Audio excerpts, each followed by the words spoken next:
Hey all, we're here. It's week 38 of the MLS regular season, the last week of the regular season. It's known as Decision Day, when the final playoff spots get decided. 28 of the league's 29 teams will be playing this weekend. There's no DC, and there's still lots to be decided, with teams still fighting for the playoffs, as well as final home field seeding in the top four. Now, elsewhere, there are obviously a lot of teams with nothing left to play for, so we're going to try to avoid some of those teams this weekend and keep our focus on games that still have some meaning. Now, if you've enjoyed this MLS content all season long, or you're just finding it today, be sure to give the video a like, a share, subscribe to the channel. It really helps with the YouTube stats, and we'll keep going into the MLS playoffs as well. Now, let's get into it with this week's first parlay. I'm going to split these up across the Eastern and Western conferences. So starting in the East, I'm going with Columbus versus Montreal. Now, Columbus are fourth in the East. They can still move up to third, or they can drop to fifth. Montreal's eighth, but they could still fall out of the playoff picture as well. Now, home field in the playoffs would be huge, and the Crew have been nearly unstoppable at lower.com field, going 11-4-1, so that's just one loss this season, where they've outscored their opponents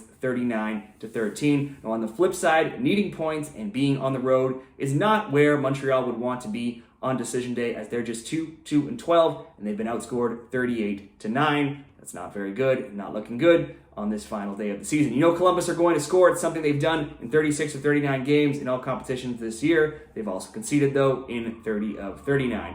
In all competitions, Montreal have just one road win in their past 11, and that came against Toronto. Now, that Toronto win was the only road game where they scored multiple goals in their past 8, while they have also conceded multiple goals in 5 straight away and in 10 of 11 of their past road games.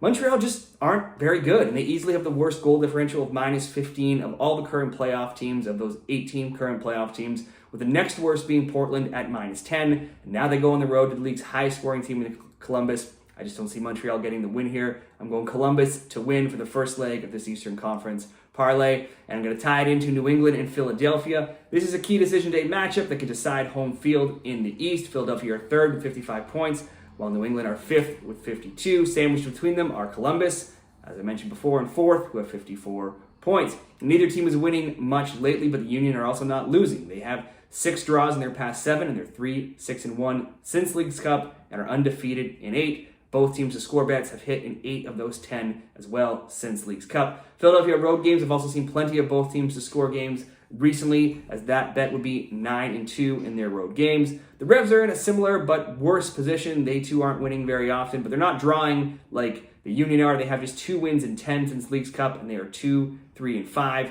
They've lost 3 in a row by scorelines of 3-2, 3-2, and 2-1. That makes both teams to score bets 8-2 in their past 10. Both teams score over 2.5, 6-0 in their past 6. So lots of goals coming both ways in those New England games. The Revs still have one of the top home records, though, in MLS this season at 11-4-1, and this could be a spot for them to turn it around on Decision Day. Philadelphia won when these teams played earlier this season with 3-1 at home back in May. When you consider that both teams need a win to secure home field, and both have been scoring and conceding of late, I think this looks like a both teams to score bet. So let's go Columbus to win, New England and Philly both to score. That comes in at +109.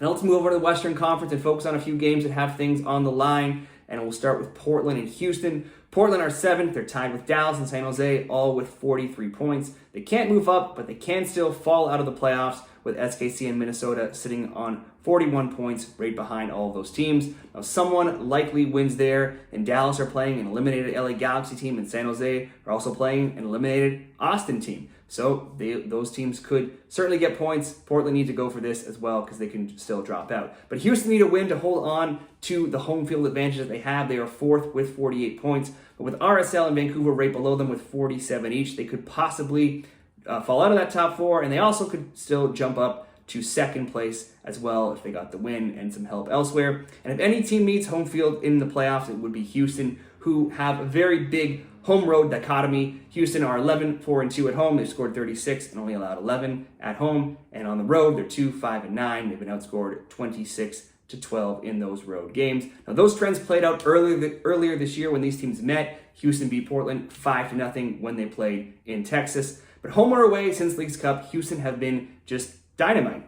No pun intended. They're 7-4-1 when you include 2 U.S. Open Cup games, and have actually been 2-2-1 away from home. So that's just 1 loss in 5 road games, despite how bad they've been on the road this season. In their past 5, And in that time, that also includes a U.S. Open Cup win over Inter Miami. Bets on over 1.5 have been 10-2 in those 12 games. But Portland, too, they have been in excellent form. They pulled themselves back into the playoff conversation in recent weeks. They had been undefeated in 7 games, going 5-2-0 before laying an egg in Montreal in their last game, losing 4-1. The Portland games have been just wide open since the team fired Gio Savarese. Since Leagues Cup, both teams to score bets have been 8-2. Both teams scored over 2.5, have also been 8-2, and they're also 5-0 right now in their past 5. 5 or more goals have actually been scored in each of their past 3 games and simply over 1.5. So at least 2 goals in Portland games is a perfect 10-0 in their past 10. This game looks like it could be a both teams to score at least, or you go super safe and throw it in to a parlay at over 1.5 just to get 2 goals. I think I'm going to go over 1.5 here with Houston and Portland. And then we're going to go into a game that's basically a win and you're in, not quite, but it's Sporting Kansas City and Minnesota. Now both need a win here. A draw does nothing. They're both 2 points out of the final playoff spots, but they're going to need other teams to not get points as well, even if they win. So a win might not even be enough if the results don't go their way, but both need to try for the win here. So they each have 41 points, which is 2 back, like I said, of Portland, Dallas, and San Jose, who all have 43. Oddly, Minnesota chose to part ways with their longtime and really only ever head coach Adrian Heath with just 2 games to go, but the Loons responded last game without him in a 5-2 win over the LA Galaxy. However, it was their first win in 7 games. Now, Teemu Pukki exploded for 4 goals, and he now has goals in 6 of 8 games, and 9 goals total in that time. They're clearly hoping to get that much talked about new manager bump by letting Heath go with a couple games to go, which will hopefully get them into the playoffs. Maybe they'll get that bump with interim coach Sean McCauley on decision day. It wasn't their first game, though, that has seen goals. Despite them not winning, Minnesota games have seen plenty of goals. They have the 4th highest XG in the league. They also have the 10th highest or worst XGA in the league. We can look back further and we'll see that since Leagues Cup, there's been at least 2 goals in their games in 10 of the past 11, and bets on both teams to score have gone 8-3. And SKC, their opponents here, are similar. They won last game 3-2, but they have been inconsistent, alternating wins and losses in their past 6. Since Leagues Cup, SKC, they played 8 games, and in 7 of them, there's been 3 or more goals. SKC took both earlier meetings between these teams this year, winning 3-1 at home and 1-0 on the road. They're now undefeated in 4 versus Minnesota, and 2 or more goals have been scored in 9 of the past 12 meetings between these teams. This could be good as a bet all by itself, maybe not to pay a lot, but if you want both teams to score over 2.5, that comes in around -150. So here are a few options here with just those 2 games we just talked about. You can go Portland, Houston, both teams to score, SKC, Minnesota, both teams to score in a parlay at +122, or Portland, Houston just over 1.5, and SKC and Minnesota, both teams to score over 2.5. Since a draw does nothing for either of those 2 teams, that will be maybe a little bit safer, comes in at -103. Or we could also include a result from one more game. Let's go to Vancouver and LAFC here too. Vancouver can still get home field with 47 points, even though they're in 6th. They can move up or down, but they are assured of the playoffs. LAFC are 2nd. They can go down, but not out of the top 4. Dennis Bouanga doesn't officially have the Golden Boot locked up, but with 19 goals ahead of Luciano Acosta with 16, and with considering Acosta's Cincinnati team has nothing left to play for on Saturday, he's likely got this on lock, as after Acosta, the next players closest to him all have 15 goals. Now, 5 of Bouanga's 19 goals have come in the last 2 games, which has seen LAFC win 5-1 and 4-1. Now, those wins snapped a streak of 4 straight games winless for LAFC, where they lost 1-0, had 2 0-0 draws in MLS, plus lost 1-0 to Tigres in the Campeones Cup. They also only had 1 win in 8 in all competitions prior to their 2 most recent wins. So their form of late, much like it's been all season, has been very unpredictable. But despite that, that's just how the West has been, and LAFC are still in 2nd place in the conference, despite really not looking that great on and off for different parts of this season.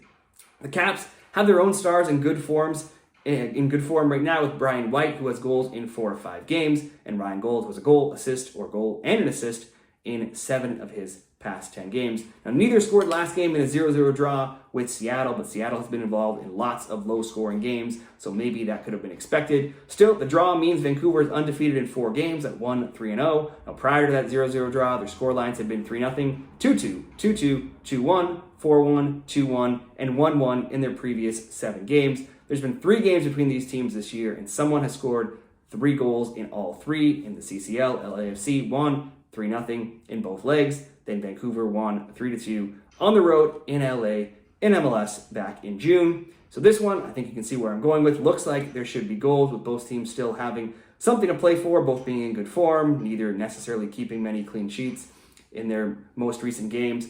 So for this parlay, let's go Vancouver LAFC over 1.5, Portland Houston over 1.5. And because both teams just need the win and a 1-1 draw will do nothing for anybody, SKC and Minnesota both need to score an over 2.5. That will come in at minus 122. So that will be the second parlay. Now let's just touch on a few other storylines and betting notes from Decision Day, since this is the last weekend. So let's look at a few other games here. DC, they're the only team not playing, and while they are currently 9th, if you were to look at the standings, they are out, since the teams below them are all guaranteed to get points and pass them on Decision Day. Someone will pass them no matter what, and the points differential and tiebreakers will just bump them out of that spot. So the New York Red Bulls, Chicago, and Charlotte, all right now have 40 points. Cincinnati and Atlanta, while that might on paper look like a good game, Cincinnati have nothing left to play for. And Atlanta, while they can move up and down, they cannot really drastically move up or down. They're not moving up into the top 4. They're not moving out of the playoffs. So I'm not sure if everyone will be playing in that game either. Now, Toronto, usually a great team to bet against, and they are bad, and Orlando are good, but Orlando have locked up second place in the East. And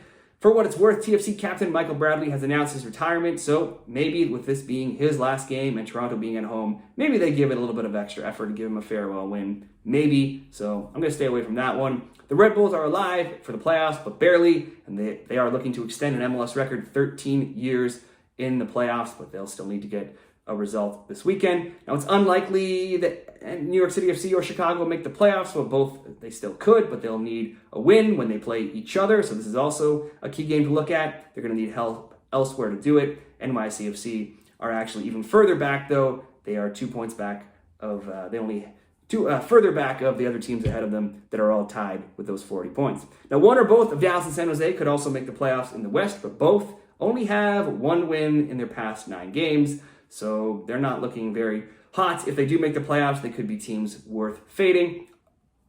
Anybody against Colorado does usually look like a good bet, but Colorado did just draw Dallas this week. And so while RSL could look like a good bet to beat the Rapids, they did lose DP Cristiano Arango to injury in the last game. They're winless in 2, and the Rapids are now 1-2-1 in their last 4, so have been playing just a little bit better. And Charlotte and Miami will go at it again on Decision Day after they just played on Wednesday night, and they drew 2-2, with Charlotte leading 2-1 until Miami tied the game late in the 84th minute. Messi, of course, is away with Argentina on international duty, so we can't expect to see him there. So there you have it. Those are just some notes on some other games. We'll go with those 2 parlays for MLS Decision Day that we talked about earlier. Now, do you agree? Disagree? Do you have any other picks on Decision Day? Be sure to drop your comments and picks in the comments below for this final weekend of MLS. And good luck, everybody, with your MLS Decision Day picks on Saturday.